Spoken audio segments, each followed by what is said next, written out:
Hi everyone, it's Judy. Welcome back to the OnTrack podcast. Today we talk with Jeremy Blum, who is the Director of Engineering at Shaper.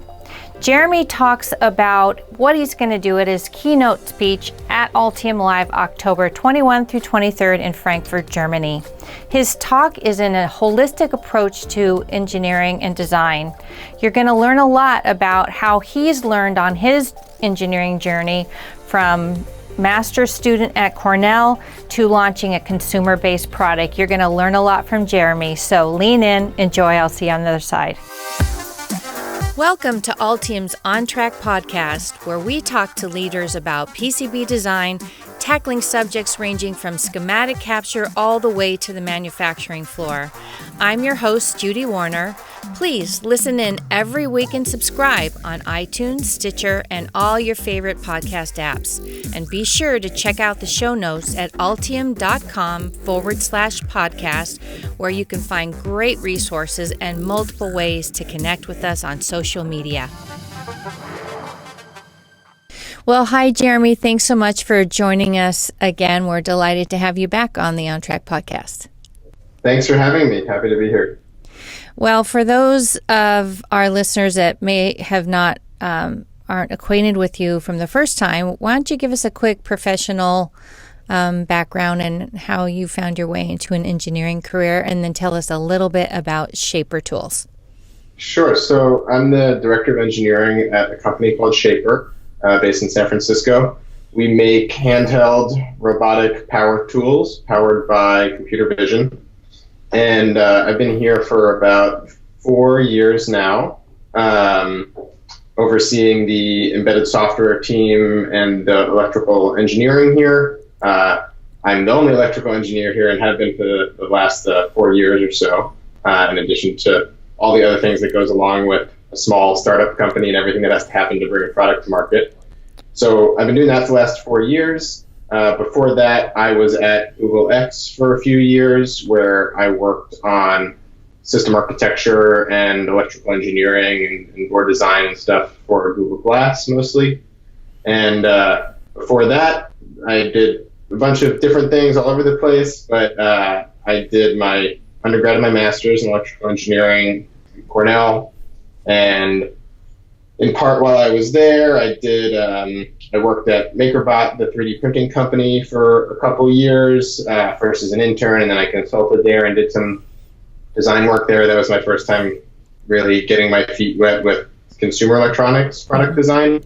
And interspersed with that, a bunch of other things. I have a YouTube channel, which I'm not admittedly as active on anymore, but it's still very popular, and a lot of people watch the tutorial videos in there that are about electrical engineering and embedded systems and programming them. And while I was doing my master's, I wrote a textbook exploring Arduino. That's been on sale for the last several years now. The second edition is coming out very soon. I just finished writing it, actually. So I'm excited about that, but that's kind of the high level. Great. I know we can talk for our listeners, if you go visit jeremyblum.com and just look at his portfolio, it's wild. He's made a lot of super cool things, so I recommend you go check it out. I went recently, Jeremy, and I just kind of geeked out over the whole thing. It was really fun to kind of look through all the stuff you've done. And I think what's really neat is on your YouTube channel and even on your portfolio on your website is to watch you evolve from really being a kid, just like a little maker kid. It's weird. I sometimes go back and don't ever take it down. I think I know. It's such, I personally love it. It's like geeky kid, like doing the things that a natural engineer would do. And whatever, I'm a mom, but I think it's really cool to watch that evolution of you, kind of in real time on YouTube and with the products you did. Well documented it is, yeah. But I don't know. That's just my recommendation. Don't ever take that down, because I think kids who stumble across it still could relate to it and then see where you've gotten. So I think it's awesome. I know the first YouTube video that I put up in 2006. I mean, you can visibly see me installing a floppy drive in that computer.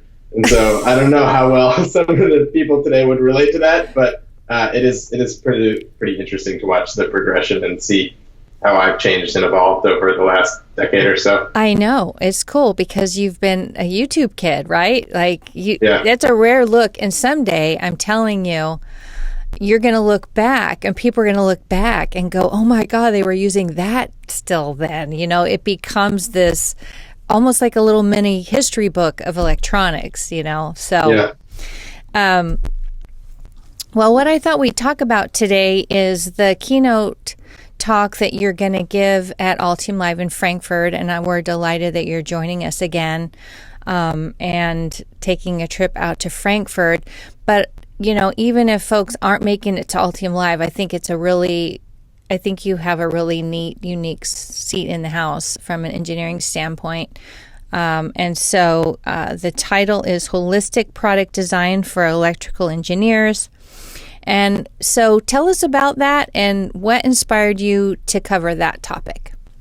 Yeah, so my goal is to kind of expand and go beyond the keynote that I gave last year at AltiumLive in San Diego, which was about empathetic engineering and understanding the people that you work with and how their constraints are different than yours, and finding that right middle ground, and how understanding what the mechanical engineers need and the software engineers need and all that stuff makes it easier as an electrical engineer to approach a problem and not have to go through as many iterative prototypes because you've kind of been involved in that design process from the beginning. Mm-hmm. So the goal in this talk is to kind of expand on that in a way and go beyond just saying, here's what the design thinking approach is, and that's what my talk was about last year, largely design thinking. And now to look at what the actual requirements are of the people who are presumably working around you. And this is predominantly from a consumer products standpoint, but can be applied to a lot of things, and to understand what their needs and requirements are and how you can kind of learn those in a meaningful way to make it easier for you to meet their needs while also meeting your electrical requirements and your certification requirements and things like that. I'm also going to be talking a little bit about when I go to conferences or when I read technical papers and things like that about topics in board design in particular, things are often talked about in a very abstracted, idealized fashion. The reality is I've never had the luxury of designing a rectangular PCB in a perfectly shielded metal box. I would love to do that. It sounds great. It's not the reality of most product design engineering, especially for consumer products. And you know, it's hard to give advice that covers everyone, and so we fall back to these kind of generalizations that are kind of going to do the best job of laying the groundwork for here's the general things that you want to do and understand how the system works and the layer stack up and all these things, and here's kind of the general approach. But many of those things you have to make trade-offs as you encounter other requirements that might not necessarily be electrical in nature, might be driven by the industrial design of the product or the mechanical constraints, or we often have to deal with as electrical engineers and PCB designers that are out of our control. And that makes you make compromises, sometimes in places where you're told, like, you cannot compromise in this thing. But the reality is like, I don't have a choice. Right. So you have to pick and choose the right places to make the right compromises, and how to, on top of making compromises, making design decisions early that are going to make it easier to find those compromises for people who work around you who are not necessarily working on the electronics of a holistically designed product. Yeah. So the kind of, I guess, wisdom that I want to impart in the talk is some of the things that I've encountered where I have to do something different than and I would want to in an ideal circumstance, and how that worked out in ways that it did and ways that it didn't, and kind of just creating an understanding of what are the walls that you're going to run up against before you necessarily run up against them, specifically in consumer product design. And just like, be aware, these are the things that you're going to see where you're going to encounter them, and you're going to be like, well, when I took a course or I was in university, I was told, like, oh, you always have to like route these signals this way, or this has to be this shape, or this has to be grounded this way. and like it's not always possible to do that in the real world. And so how do you approach things like that? That's the gist of it. You're gonna love. So I think you met Carl Shecky at our last year's conference. We were talking, I think, at PCB West together. Yeah. Carl's talk, you know, he's 44 years into this now, right? And his talk is making and breaking the rules, right? Yeah.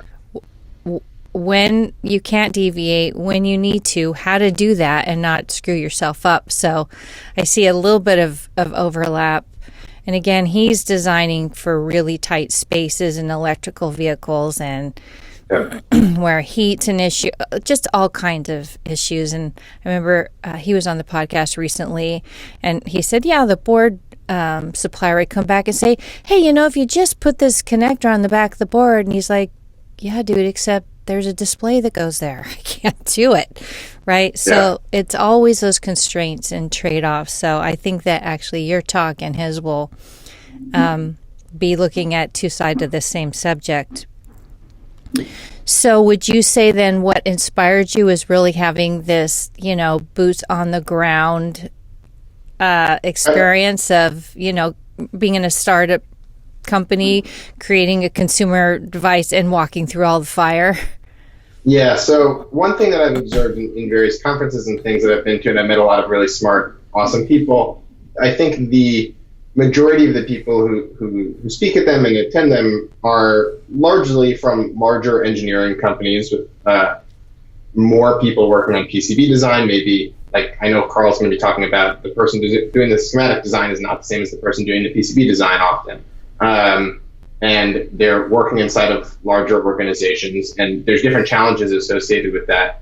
And so I think I bring a somewhat unique perspective in that at Shaper, which is like 24 people, and I have kind of been responsible for everything that vaguely touches anything electronic, from like conception and original architecture, the schematic, PCB design for fabrication itself, the assembly process, the testing, the in-circuit test, functional test, full assembly test, RMAs, repairs, like the full life cycle of the product. Most people who are doing electrical design will not necessarily touch that full life cycle. And I'm not saying you have to necessarily, but I hope that because I've had some experience doing that, I can convey some information from seeing that process all the way through, where I saw something at step XYZ that could have informed me to make a better decision at step ABC. And someone might not have normally ever seen that later step because they're working in a siloed area, or they're working on, frankly, probably more sophisticated boards than I'm working on, but they're working on those boards 100% of the time. That's 100% of their job function. Mm-hmm. And sometimes I wish that was 100% of my job function, but the reality is it's not, and it's like 10% of my job function. I spend the rest of the time doing everything else related to it. So I hope I can bring a little insight there. I think that, Jeremy, you're a little bit the vision of today's engineer. Carl's, for instance, been doing it for 45 years, and he's very skilled and, knows more about PCB design than a lot of folks.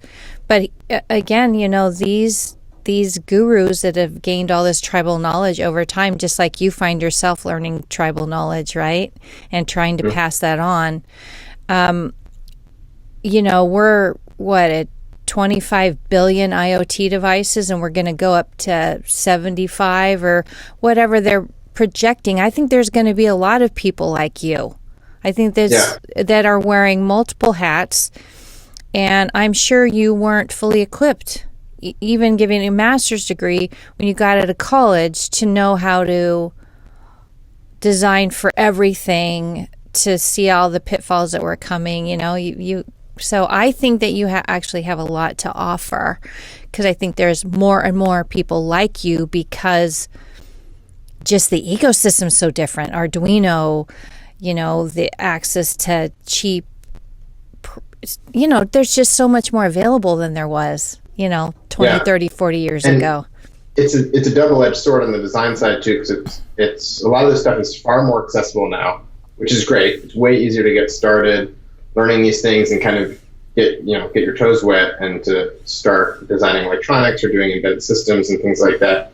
The double-edged sword there is that it's also easier to manufacture and cheaper to manufacture, and you end up with a lot of people who don't know what they're doing, bringing things to market.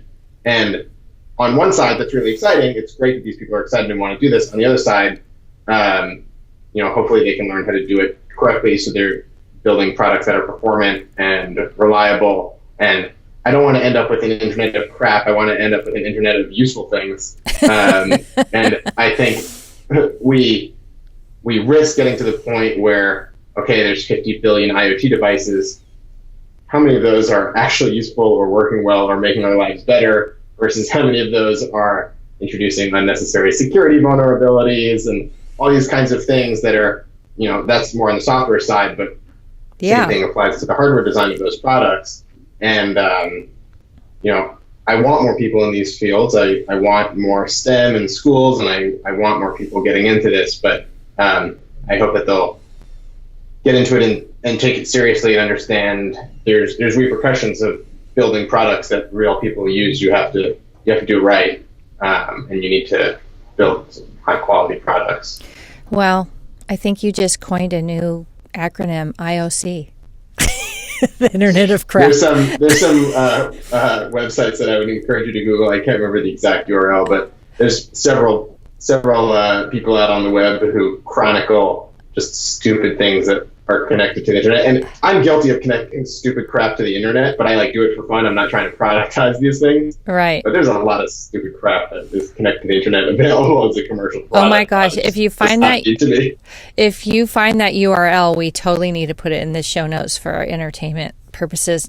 Not to mention, I want to go down that rabbit hole. What would you say because I've gotten just sort of a little side seat in watching you develop over the last couple of years with Shaper, and knowing that you're overseeing like massive manufacturing lines and testing systems, and then moving a whole line from North America over to Asia. Like, what were some of the like big, oh man, shoot moments that you kind of remember?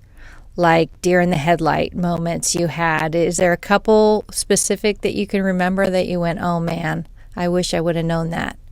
This one will be obvious to a lot of people, but it's still, I certainly still struggle with it because it's a little different with every conceivable supplier and vendor and manufacturer. And it's just straight up human to human communication. It is consistently the thing that is probably one of the most difficult parts of my job. And I've worked with suppliers and manufacturers and vendors who are good and easy to work with, and I've worked with some that are not quite that easy to work with. And finding the right tactic and right approach for each of those is kind of different. And it's also a function of, the size of your company and kind of how much you can throw your own weight around a little bit. And it's important to be assertive when a vendor or manufacturer is not doing the right thing, but at the same time, you don't want to piss them off. And one of the hardest things for me in going through this process has been trying to find that right balance. And so the thing that I have found works the best is making it really clear when I'm disappointed. So, I have encountered tangentially people who take that approach and just kind of get angry. And you can maybe do that if you're working for a multi-billion-dollar company and that supplier is dependent upon you as like their main or largest purchaser. But most people don't have that luxury. And so the piece of learning for me has definitely been to figure out strategically when I need to like express disappointment, because people don't like disappointing you. Mm-hmm. People dig in when you get angry at them, but if you say like, I'm disappointed, like I thought, we had agreed on how to do this thing this way, but instead you're doing it this way. And a big part of that also, and I'll talk about this a little bit in my talk as well, is just really, really good documentation. And so I'm confident that if you went to any supplier or vendor that I've ever interacted with, and you say like, hey, how's that Jeremy guy at Shaper in terms of like giving you documentation? I'm confident that they'll all tell you like, oh my God, his documentation is so over the top and good.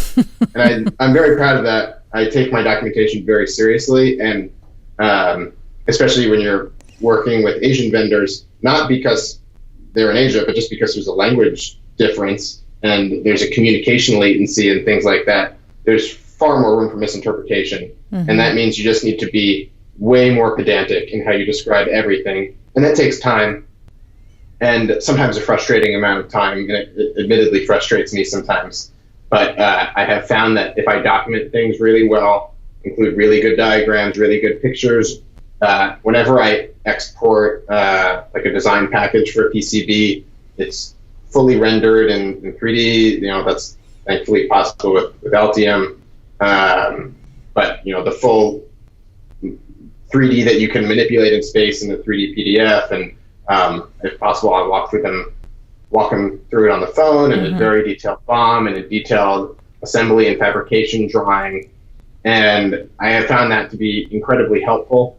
Another thing that I have observed, which is kind of the easier route, is oftentimes if you'll go to a fabricator, they'll say, here's my drawing, they'll give you back some engineering questions or DFM, and they'll be like, hey, we want to change this trace or do this thing slightly differently or increase this stack up thickness or whatever for the capabilities or materials that they have available to them. And you can just say, yes, do that.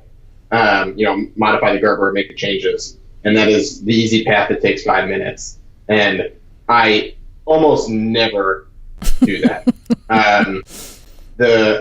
I'll make the change if their suggestion is reasonable and I can accommodate it, but I'll always make it in my original design files and then resend them those design files with the change designed in, because I know inevitably a year from now, either me or someone who works with me is going to need to remake that board or bring it to another fabricator, another vendor or something. And the fact that change happened is lost in an email that, transpired a year earlier. And either I did it and I just forgot about it because I'm, answering like 100 emails a day. Who's going to remember that? Or there's someone else who's taken over that product or the sustaining engineering of that and has no idea this is happening. And they use the exact same design files and they send them out, and suddenly things come back and they don't work right or they're different in some way. And so I always bring that feedback back into my design files. And as far as I'm aware, I don't think everyone is that pedantic or that anal in how they manage these designs. And I have found it doing that I can tell you like the number of times that it has prevented a problem later. Like I've changed something later and I've looked back and like, I remember they want to do this thing differently. And if I hadn't done it then I would be giving them the wrong files right now and all this would be messed up. So there have been several instances where we've gone through engineering question review and DFM like that. And just being pedantic about documentation has saved my butt on more than one occasion. I wrote a blog a long time ago on the Microwave Journal website, and it was sort of about this, and the title was Slow Down to Hurry Up, right? That it kind of is a pain to do all that. But the thing is, it will help you hurry up. And I think the temptation and why a lot of people don't do that, and see if you agree with me, so we're in all such a dang hurry, right? We're on deadlines. We got to get stuff out and we're rushing, and because we have to. There's hard stops and whatever. Yeah. And my encouragement was like, take another few hours or a day and push back if you have to. And you will thank, my daughter always says this, my future self will thank me, right? Your future self will thank you, right? Because it will actually enable more speed on the back end, or less headache or cost or whatever, just to take that extra little bit of time. So I totally agree with you. Yeah. So you and I just ran into each other at PCB West up in Santa Clara this week. It was great to see you. So, do you typically attend that show, Jeremy? That was my first time at PCB West. Oh, okay. I really enjoyed it. Yeah. I really enjoyed all the classes. Okay. Well, the The last question I wanted to ask you was about self-education, right? What you're talking about, there's kind of these perfect storm conditions. It's the best and the worst of times, so to speak. And there's so much available and ways to develop, One person said, basically you can do a startup in your dorm room at college these days because of the availability of things. But there's all these detachments, right, between the fab, the assembler, the embedded, the software coder, like there's all this detachment. So it's kind of the perfect storm. And so we always have to be learning, right? We always have to be learning because things are always changing. So what do you personally do to kind of stay ahead of the curve?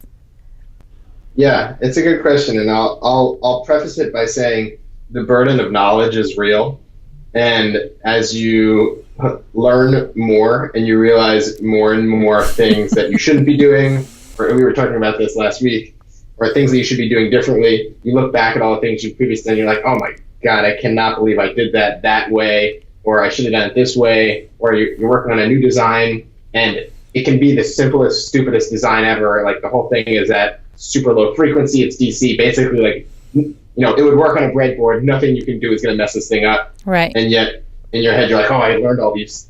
I was just thinking that this week from PCB West, I was learning all these new things about, the right way to lay out your ground planes and stack ups and all that stuff, and things that I had a working knowledge of previously, but you just go deeper into the physics of it. Mm-hmm. And now I'm like overthinking these problems, and I'm like, I'm working on like a very simple board. I'm like, I got to make sure that my grounds are the right spacing and my dielectric constant is good. And then I'm like, wait, what am I doing? This, like, it's impossible for me to mess with this board. It's so stupidly simple.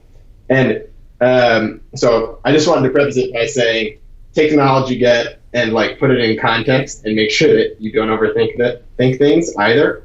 And I'm somewhat saying that for myself to remind myself to remind sometimes. yourself, yeah.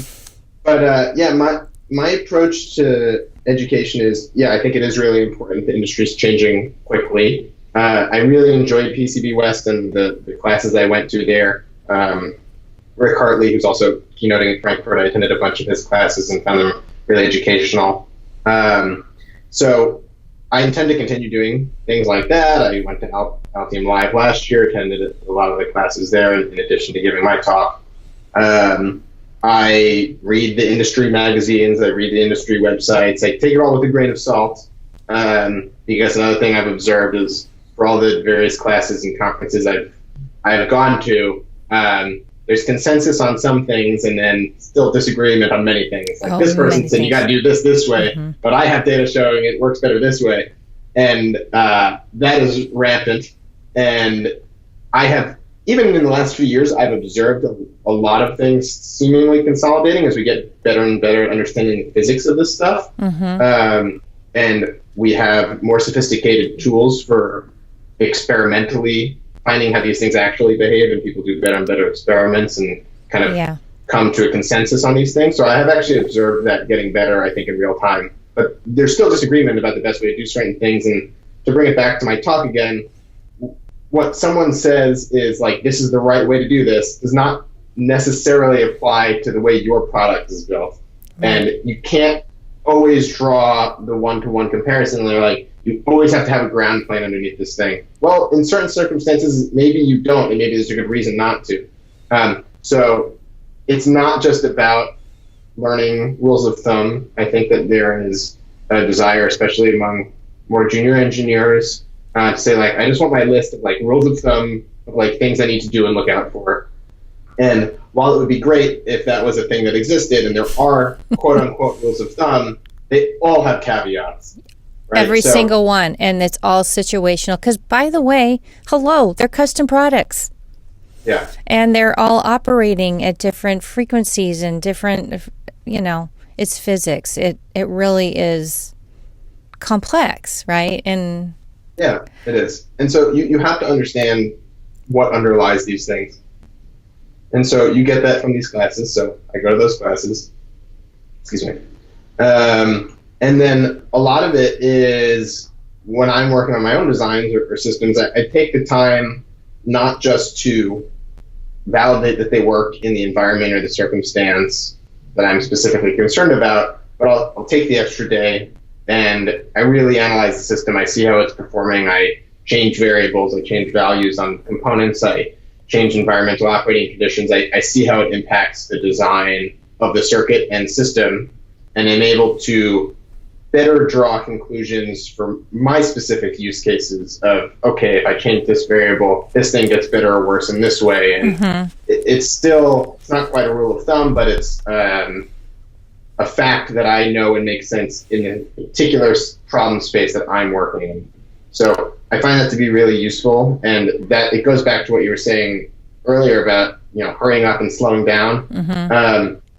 It takes a little bit additional time to really characterize and understand a system that you're working on, but as an engineer, you're likely to kind of be, and this is aimed more at people coming fresh out of university, you're likely to hopefully get into a situation where you start at relatively low speed stuff and you kind of work your way up to more and more sophisticated systems, more layers and many boards and flexes and all these things, and you get better and better at more complicated things. And if you build up a basis of knowledge working on the simple things, understanding how they work or how they don't work or what's bad about them, you're more likely to be able to build a strong foundation for how you understand the more sophisticated stuff when you get there. And so that also means looking at things that are out in the market, and also realizing that just because a product is out there and exists and functions and has presumably passed whatever testing is required of it, does not necessarily mean it's well designed,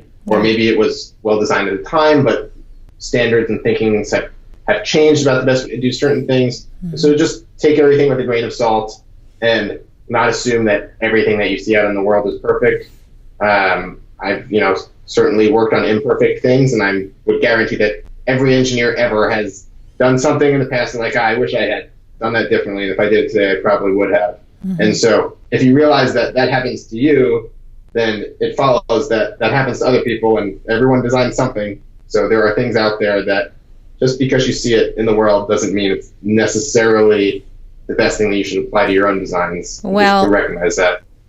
I completely agree with you. And to give a concrete legs to that is, so Eric Bogatin is going to be a keynote at AltiumLive here in San Diego, and I did a podcast with him recently, and his talk, it sort of surprised me. Eric Bogatin's like the dean of signal integrity, whatever, but he ends up wanting to talk about Arduino, and I'm like, what?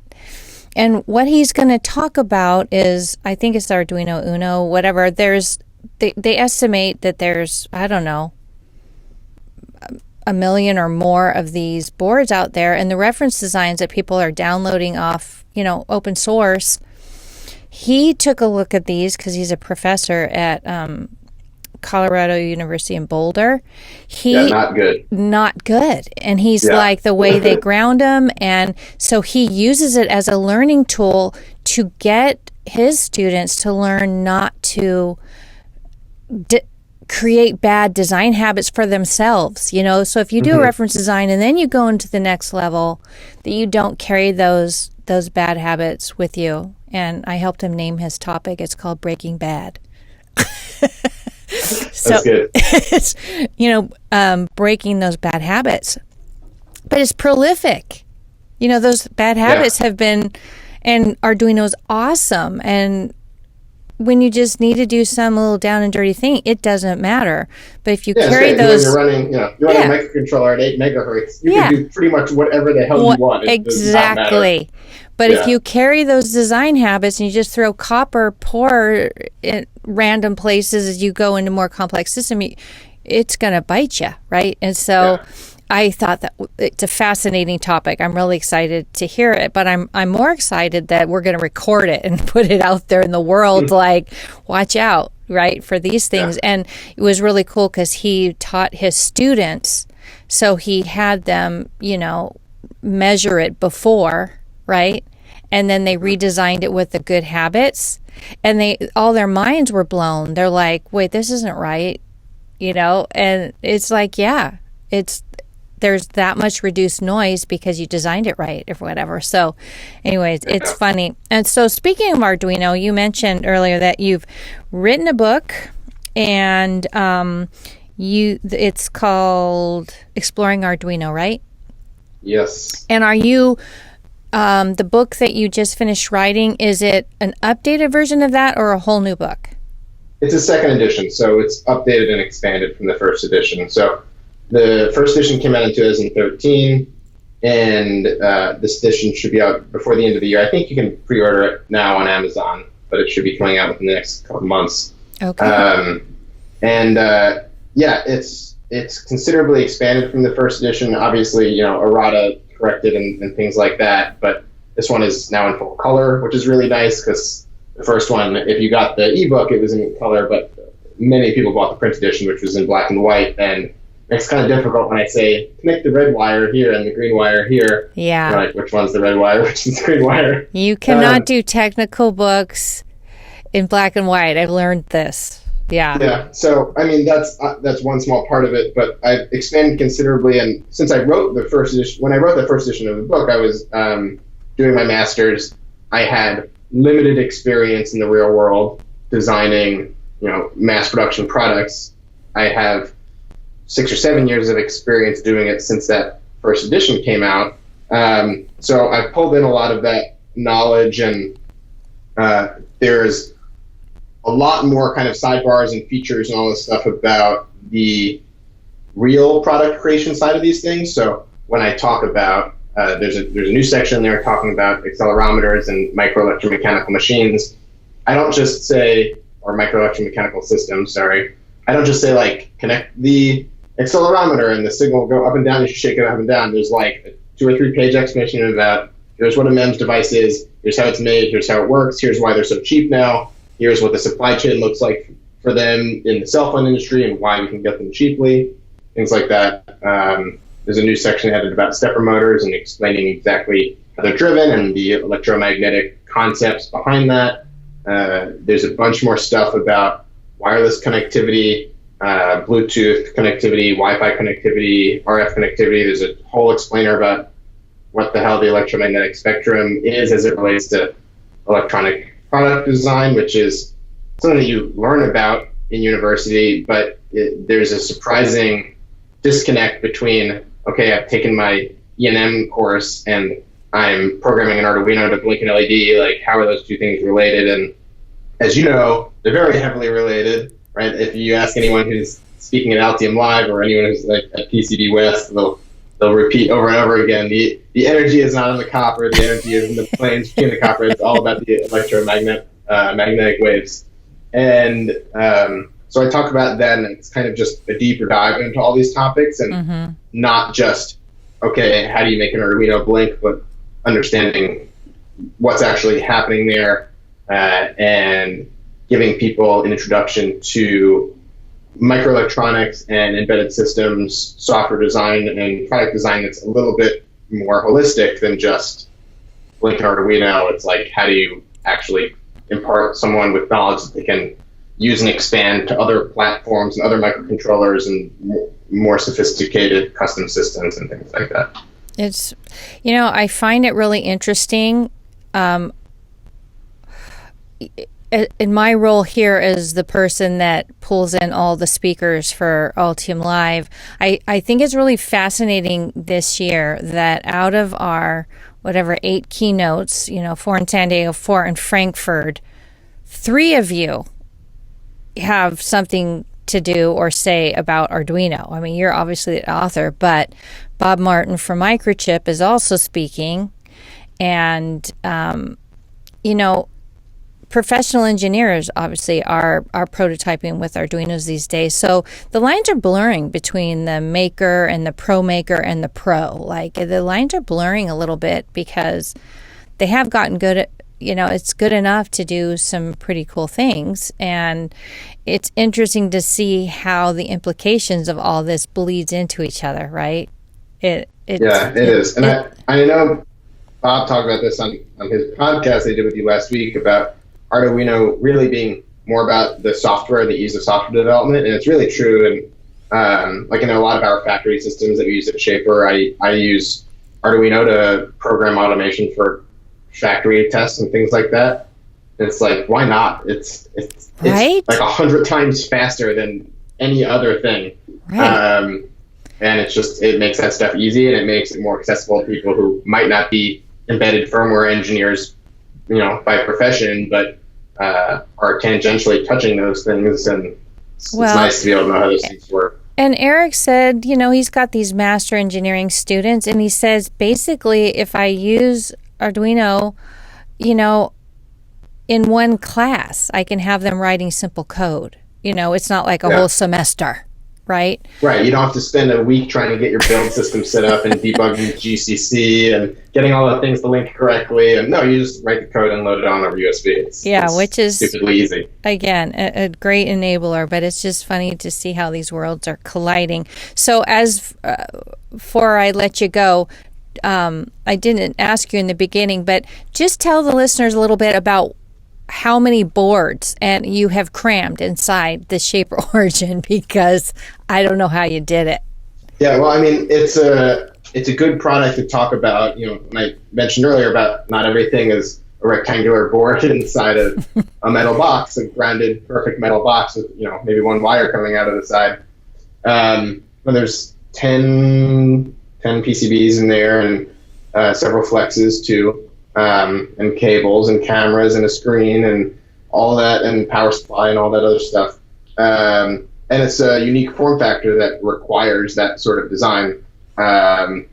There's handle buttons that need to have boards there, and there's a screen that needs to have a board at that angle, and there's a camera that needs to have a board at another angle, and there's a main logic board, and all those things need to be heat sunk. They need to be reasonably dust proof.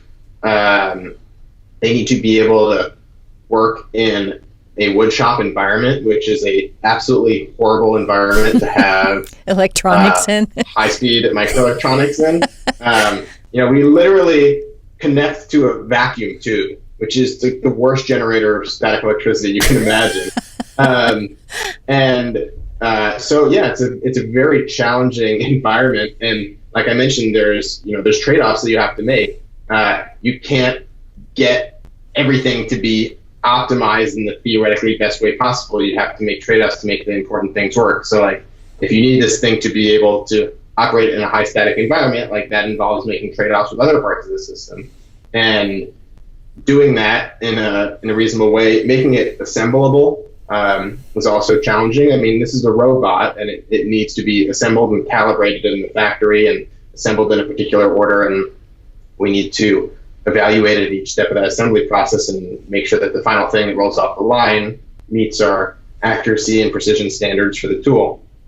And doing that means you need to feed that information way back earlier in the design process to understanding how these boards are going to connect together, which thing connects in what order, and then simple things, and I'll talk about this in my talk too, like you just need to prevent obvious mistakes, right? Like you have two connectors that are connecting right next to each other. Those two connectors are identically the same. How do you make sure an operator doesn't plug them into the wrong thing? Mm-hmm. And just seemingly simple things like that there, as the designer, when you're designing a board, it's obvious to you because you understand the schematic and the system architecture of the whole thing.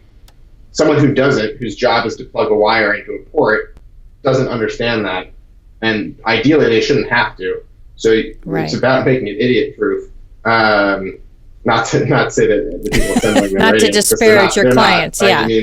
No, I mean, yeah, I get it. Not our clients, but even in the factories. But it's just making it so that everyone makes mistakes. I make idiotic mistakes all the time, and we all do. We're human. Designing a system where you can't make those mistakes even if you want to, it just you're going to prevent problems before they even happen.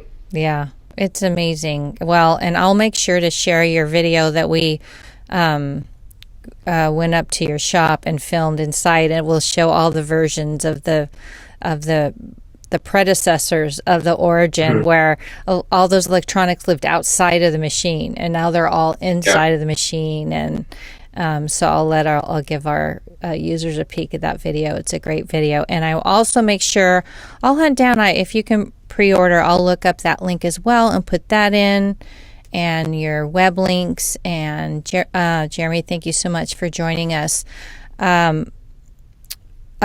Before we sign off, why don't you tell our audience what you personally find valuable at AltiumLive and sort of how that's impacted you?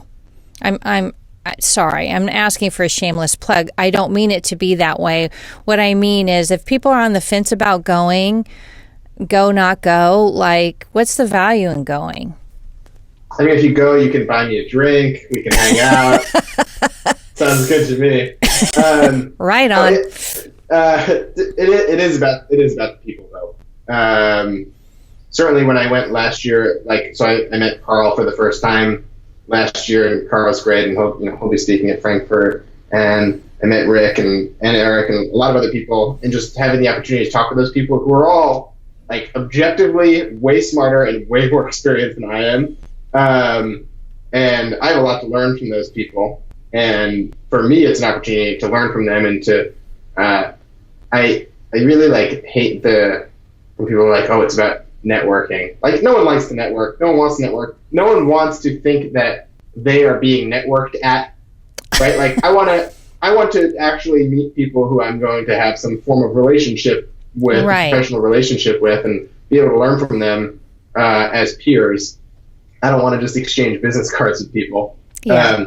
And that's my experience last year, really meeting people who wanted to engage and talk and are just enthusiastic about what they do. And I mean, I assume it comes off as clear from speaking to me that I'm very enthusiastic about what I do, and everyone else who I met there was as well. And it's nice and refreshing to meet people who are enthusiastic about some of the same topics you are. Yeah. And for me in particular, as the only electrical engineer at Shaper, not for long, thankfully, we have another one joining soon. But sometimes I'll learn something exciting or something that's exciting to me about PCB design or electrical engineering or some new study that was done or experiment or whatever. And I'll tell it to people here, and they're like, cool, that's cool, Jeremy, glad you learned that. Yeah, it's kind of like when I ask my friends who like-minded people. Yeah, it is. It really is about like-minded people, and I love the videos that Ben makes where it's like people sitting out by the fire pit with their laptops opening, talking to each other because you all speak the same language, right? And that's the goal, is just to sort of build this community, right, of like-minded people that can learn from each other, because as much as we are connected, we are very disconnected. So that's sort of what our goal is. So thanks so much for sharing that, Jeremy. Well, thanks again. I'll let you go. Thank you for taking the time to talk with us today. We'll look forward to seeing you in Frankfurt, and I'll make sure to share all those links below. So thanks again, Jeremy, for joining. Sounds good. Thanks for having me.